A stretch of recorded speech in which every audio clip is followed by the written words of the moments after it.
Board exam process की intermediate वह class है जहां से एक ऐसा ट्रैक शुरू होता है जो बच्चा अपने फ्यूचर को फिक्स करता है, अपने सपनों को बुनता है और जो उसने पिछले 6 या 5 सालों में जो सपने उसने बुने हैं उनको तामीर करने का, उसकी ताबीर और हकीकत को समझने का एक मौका है।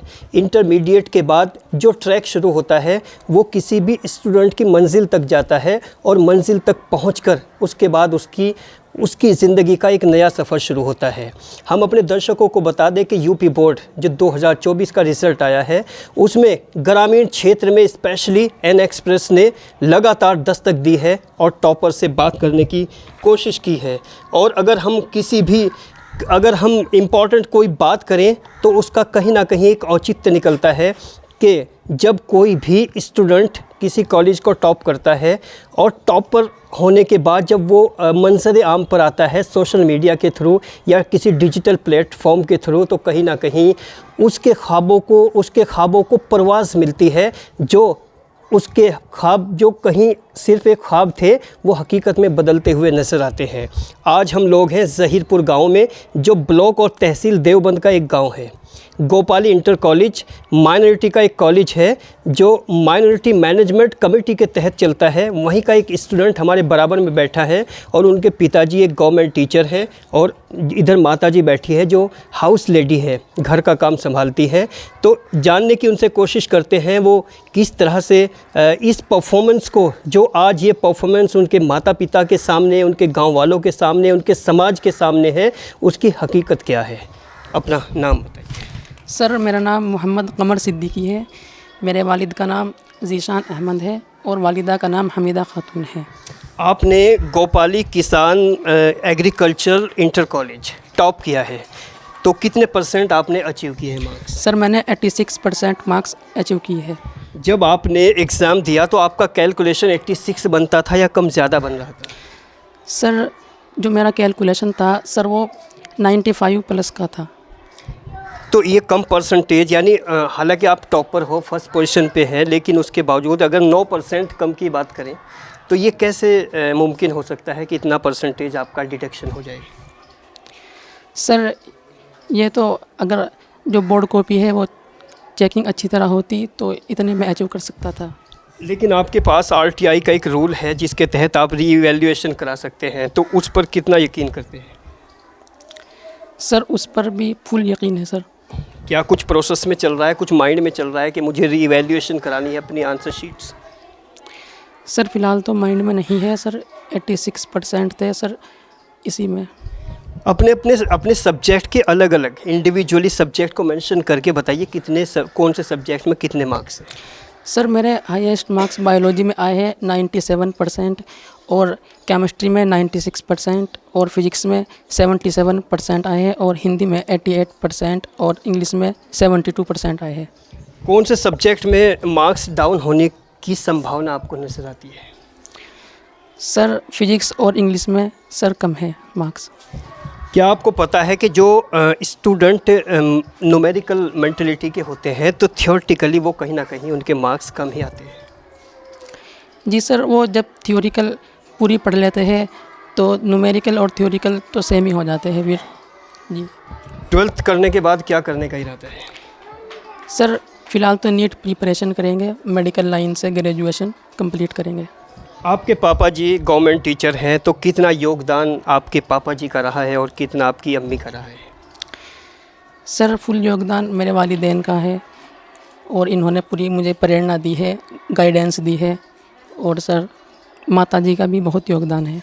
जब आप स्टडी करते थे अपने घर पे बैठ के तो माँ की ममता किस तरह से आपको वॉच करती थी पढ़ते हुए? क्या कभी किसी तरह की कोई डायरेक्शन या गाइडेंस अपने सिंपल अंदाज में उन्होंने दिया आपको? जी सर, जब मैं पढ़ता था तो वे बार बार मुझे पढ़ने के लिए मोटिवेट करती थी जिससे मैं इतने अच्छे मार्क्स ला पाया। क्या माँ पढ़ी लिखी है कुछ? जी सर, हाई स्कूल की है। हाई स्कूल है। उनका मोटिवेशन का कोई ऐसा पॉइंट जो हमारे दर्शकों को, ख़ास तौर से जो स्टूडेंट हमें सुन रहे हैं, उनको अच्छा लगे, कुछ मम्मी की ऐसी बात बताइए। सर, यही है वह खाने पीने का बहुत ध्यान रखती थी और बार बार मोटिवेट करती थी पढ़ने के लिए, और कोई अदर वर्क नहीं था, सिर्फ स्टडी ही करनी थी मुझे। ये उनका बहुत मोटिवेशनल मिला मुझे। कॉलेज में जितने भी टीचर्स ने आपकी क्लासेस अटेंड की है, आपको सब्जेक्ट पढ़ाए हैं, उनमें वो टीचर को मेंशन किए जो आपको वास्तव में लगता है कि वो टीचर ऐसे हैं जिन्होंने मुझे यहाँ तक पहुँचाने में बहुत मोटिवेशनल कुछ ज़िंदगी अदा की है। सर टीचर है सर अली मेहदी सर, उनका नाम है सर। फिजिक्स के में लेक्चरर हैं, उन्होंने बहुत प्रेरणा दी है। और सर बाकी पूरा स्टाफ है सर जिन्होंने मुझे गाइडेंस दी है। अगर अली मेहदी हसन आपको सुन रहे हैं तो स्पेशली जो आपका ये अचीवमेंट है, इससे संबंधित उनको क्या कहना चाहोगे? सर मैं यही कहना चाहूँगा, उनका बहुत शुक्रिया है सर मुझे गाइडेंस देने में।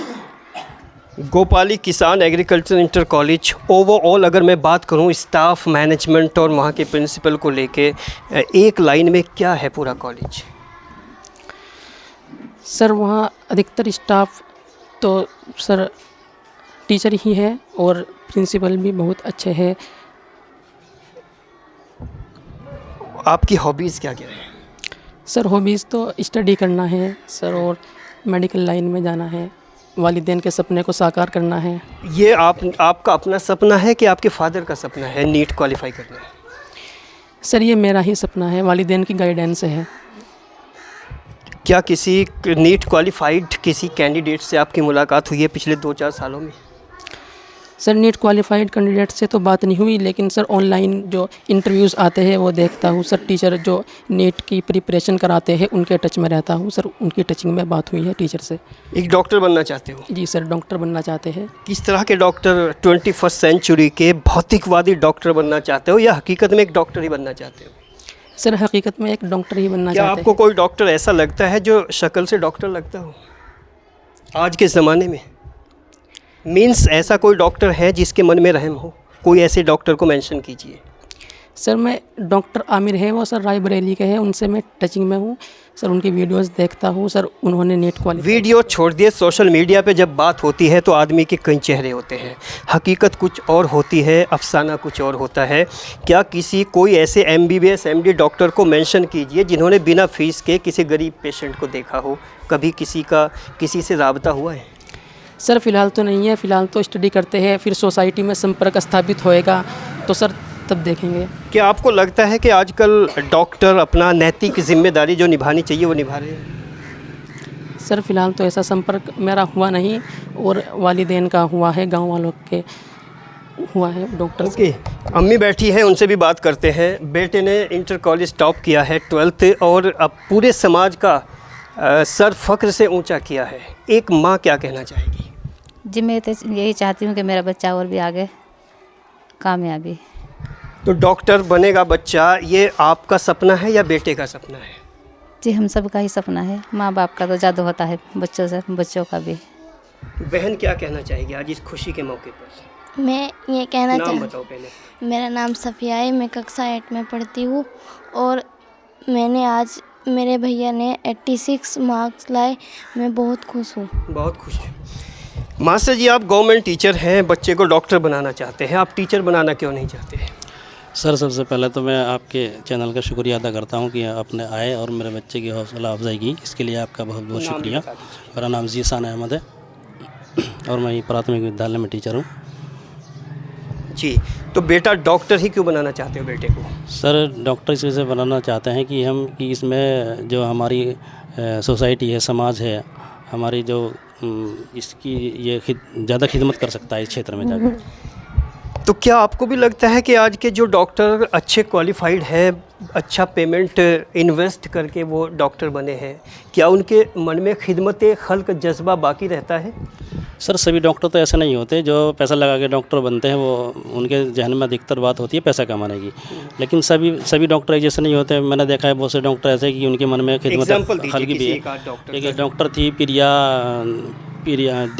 दिव्या त्यागी जी, उसमें दिल्ली कैंसर इंस्टीट्यूट दिल्ली में। मेरी माता जी को कुछ कैंसर था, तो उन्होंने मेरी बहुत ही खिदमत की इस मामले में, एकदम से ऑपरेशन कराना और उनकी दवाई चलाना। तो उससे मैं बहुत मुतासिर हुआ और मैंने भी सोचा कि मैं भी अपने बेटे को डॉक्टर बनाऊंगा और इंशाल्लाह कि आने वाले दिनों के अंदर मेरा बच्चा भी इसी तरह कौम की खिदमत करे। अगर बेटा डॉक्टर बनता है तो क्या नसीहत करोगे बेटे को, ख़ास तौर से गरीब तबके के लिए? मेरी नसीहत यही रहेगी कि बेटा अगर आप डॉक्टर बन जाए और इंशाल्लाह बन जाएंगे कि आप खिदमत खल्की के तौर पर काम करना, ना कि पैसे कमाने की एतबार से। इंटर कॉलेज गोपाली के समस्त स्टाफ मैनेजमेंट को क्या कहना चाहेंगे? इंटर कॉलेज का गोपाली का समस्त स्टाफ बहुत अच्छा रहा। उन्होंने बहुत मुझे भी मोटिवेट करते रहे कि आपका बच्चा इतना अच्छा है, आप इसका ध्यान रखना और आगे इसे बढ़ाना, और वहाँ से मुझे भी बहुत मोटिवेशन मिला अपने बच्चे को आगे बढ़ाने में। प्राइमरी स्कूल में आप टीचर हैं, प्राइमरी के हालात कैसे हैं इस वक्त? ओरिजिनली अगर बात की जाए, चूँकि प्राइमरी में आजकल वो गरीब बच्चे जाते हैं जो CBSE को अफोर्ड नहीं कर सकते, तो जो टीचर्स प्राइमरी में पढ़ाते हैं, क्या हकीकत में उनकी कनेक्टिविटी प्राइमरी के बच्चों से जुड़ी हुई होती है? सर वही बात है फिर कि 5 उंगली एक साथ नहीं होती। बहुत से टीचर बहुत अच्छे हैं और बहुत से टीचर बहुत कुछ होते भी कुछ नहीं है। वो रेशो बताइए कि जो मक्कारियों का रेशो कितना है और ईमानदारी का रेशो कितना है प्राइमरी लेवल पे? सर 40:60 है। 60% में कौन लोग आते हैं? 60% में अच्छे ही लोग आते हैं सर।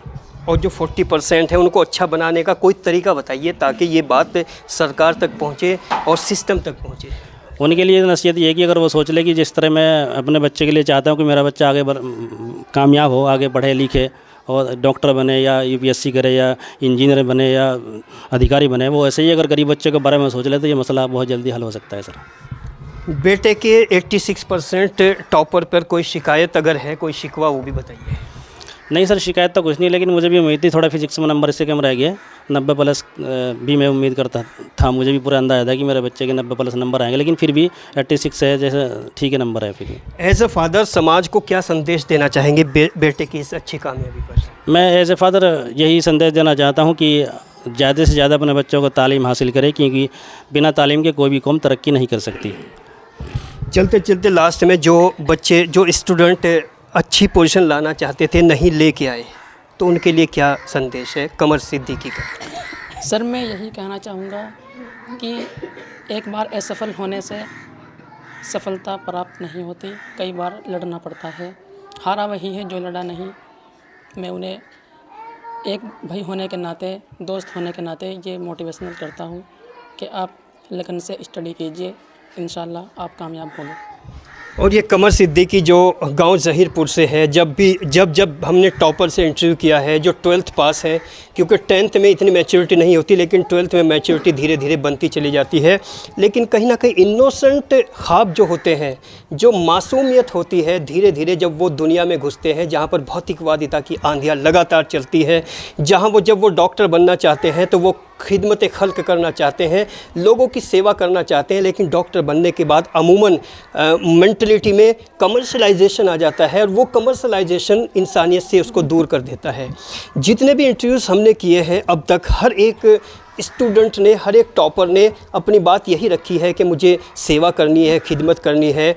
वो फील्ड एक्सेट्रा कोई भी हो, चाहे वो ब्यूरोक्रेसी में जाना चाहता हो या मेडिकल में जाना चाहता हो या इंजीनियरिंग में जाना चाहता हो, लेकिन धीरे धीरे समाज के बदलते इस बदलाव को और फ़िज़ाओं में कहीं ना कहीं वो इस तरह से ढल जाता है कि वापस मुड़ के देखना उसकी आदत में शामिल ही नहीं रहता। अगर इसी तरह की सादगी और इसी तरह की सच्चाई वो ओहदों पर फाइज होने के बाद भी उस स्टूडेंट के लिए रहे तो देश, समाज और पूरी दुनिया कहीं ना कहीं तरक्की कर जाए। लेकिन इसी तरह का सिलसिला बदस्तूर जारी है एन एक्सप्रेस का, और हम अपनी इसी तरह की रिपोर्ट आप तक पहुंचाते रहेंगे। जो एन एक्सप्रेस की मुहिम है वो सोशल मुहिम है और ख़ास तौर से एजुकेशन में काम करना एन एक्सप्रेस की टीम की एक फितरत बन चुकी है।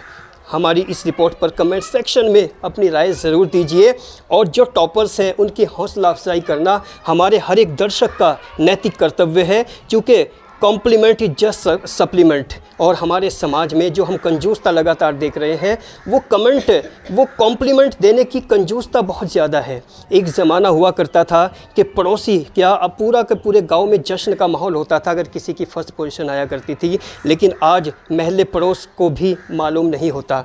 इस शिक्षित होते समाज में इस तरह की उदासीनता कोई मायने नहीं रखती। अगर इस तरह की उदासीनता लगातार जारी है शिक्षित होते समाज में, तो उस एजुकेशन का, उस शिक्षा का कोई औचित्य नहीं बनता। बने रहिए एन एक्सप्रेस के साथ।